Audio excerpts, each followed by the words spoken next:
बशर्की Europe का कितना बड़ा इलाका, द ग्रेट ऑटोमान एम्पायर इस सदी के आगाज तक कायम थी। इस सदी में अजीब अजीब मौजज़े हुए हैं। ग्रेट ऑटोमान एम्पायर जो 3 बर्रे आज़मों पर मुहित, नामो निशान खत्म। द ग्रेट यूएसएसआर, नामो निशान खत्म। अब तो रूस साहब एक मुल्क की हैसियत से रह गए। ये इस सदी में दो और वक्त नहीं है मैं और आपको क्या बताऊं। इस सदी में तो बड़े बड़े। अस्सलामु अलैकुम वरहमतुल्लाहि वबरकातुहू। नाज़रीन, आप सबसे पहले इस वीडियो को मुकम्मल देखिए।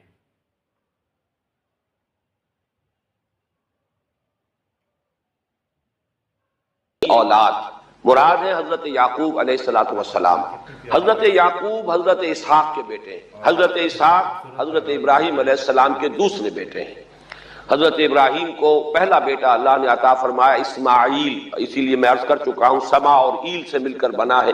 जो दुआ की थी उन्होंने, उस दुआ का पहला जवाब जो मिला है अल्लाह ताला की तरफ से, उसकी मकबूलियत का जो ज़हूर हुआ वो हजरत इस्माइल की शक्ल।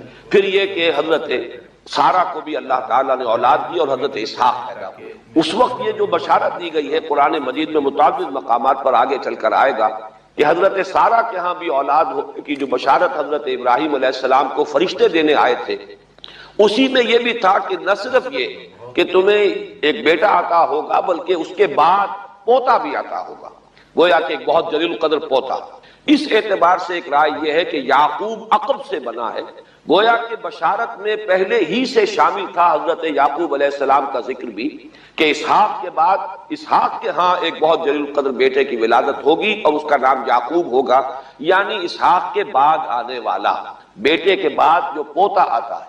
लेकिन यहूद की राय यह है कि हजरत याकूब पैदा हुए हैं अपने भाई ईसू के साथ। ये तमाम बेटे हैं हजरत इसहाक अलैहिस्सलातु वस्सलाम के।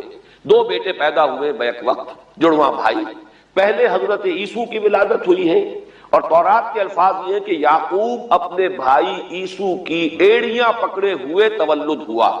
तो चूंकि हजरत ईसू के बाद हजरत याकूब की विलादत हुई है तो गोया कि इस वजह से इनका नाम हजरत इसहाक ने याकूब रख दिया, अकब में आने वाला, बाद में आने वाला। बहरहाल हजरत याकूब अलैहिस्सलाम के फिर 12 बेटे हैं जिनकी तफसील पूरी मौजूद है। ये तारीख जो है बड़ी रिकॉर्डेड है, इसलिए कि बनी इसराइल की ये तारीख जो है books of the old testament में इसकी पूरी तफसील मौजूद है।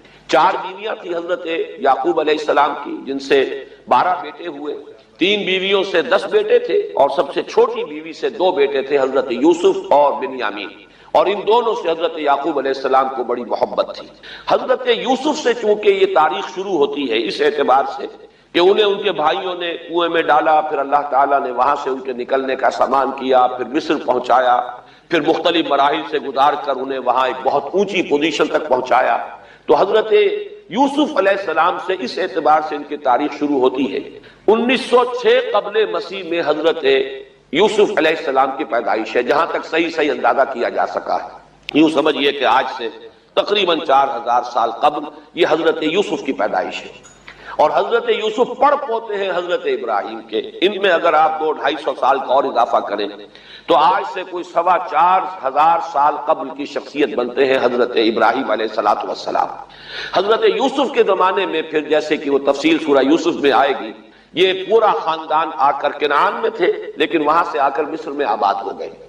मिस्र में इनका बड़ा एजाज हुआ, इकराम हुआ।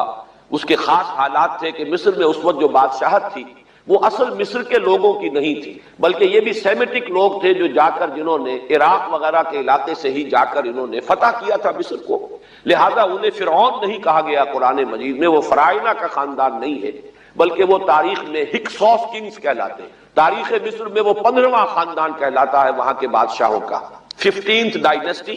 और ये चूंकि लोकल नहीं था इसलिए इनको फिरौन नहीं कहा जाएगा बल्कि ये हिक्सोस किंग्स चरवाहे बादशाह थे कि जो अरब के इन इलाकों से आए थे जजीरा नुमा से, और वहां से वो चरवाहे थे। उनका तो पेशा जाहिर बात है सहरा में क्या होता है, भेड़े बकरियां पालना। लेकिन उन्होंने आकर मिस्र को फतह किया, वहां इनकी बादशाहत हो गई। महसूस ऐसा होता है कि एक सियासी पहलू मौजूद था। वो जो बादशाह मिस्र ने जिस तरीके से एजाज किया है हजरत यूसुफ अलैहिस्सलाम का, फिर जो इख्तियार दिया, जो इख्तिदार दिया, जो उनको हैसियत दी, फिर उन्हें इजाजत दी कि अपने पूरे खानदान को बुला लें, और फिर मिस्र का बेहतरीन जो جو زرخیز ترین علاقہ تھا وہ انہیں عطا کر دیا کہ یہاں آباد ہو جاؤ. جشن کا علاقہ، یا گوشن بھی کہتے ہیں، جشن بھی کہتے ہیں. یہ جو نائل کا ڈیلٹا ہے کہ جو جا کر آپ کو معلوم ہے کہ دریا جو ہیں جب بہت سی شاخوں میں تقسیم ہو جاتے ہیں سمندر میں گرنے سے قبل، تو وہ ڈیلٹا جو ہے زرخیز ترین علاقہ ہوتا ہے. آرٹیفیشل اریگیشن کے اور نظام تو تھے نہیں.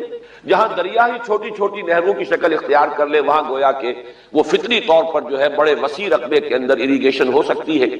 تو اس ڈیلٹا کے علاقے میں بہترین علاقہ ان کو دیا گیا، وہاں آباد ہو جاؤ. وہاں یہ رہے ہیں گویا کہ پیرزادوں کی حیثیت. ابھی ان کے پاس کوئی شریعت نہیں، ابھی کوئی کتاب نہیں ملی، ابھی صرف یہ ایک خاندان ہے، حضرت ابراہیم کی نسل کا ایک خاندان ہے. اس لیے کہ حضرت ابراہیم کی نسل میں حضرت اسماعیل کی نسل ہے کہ جو عرب میں آباد ہو چکی، ان کی نسل میں پھر حضرت اسحاق کے بیٹوں میں سے بھی عیسو کی نسل وہ اور جگہ پر آباد ہو چکی. اس اعتبار سے یوں نہ سمجھیے کہ نسل ابراہیم صرف ان پر مشتمل ہے. اسی طرح بنی قطورہ تیسری جو آپ کی اہلیہ تھی ان کی اولاد بھی، تو گویا کہ یہ بہت وسیع حلقہ ہے جو اولاد ابراہیم کا ہے. تو اولاد ابراہیم میں سے ایک شاخ ہے جو آ کر، یعنی حضرت یعقوب کے 12 بیٹے اور حضرت یعقوب بھی آ کر یہاں آباد ہو گئے، اور یہاں پھر یہ کچھ عرصے تک تقریباً 100-150 برس تک تو بڑے عیش میں رہے. یہ تقریباً یوں سمجھیے کہ 1850 قبل مسیح میں ان کا داخلہ ہوا ہے مصر کے اندر، اور وہاں پر 150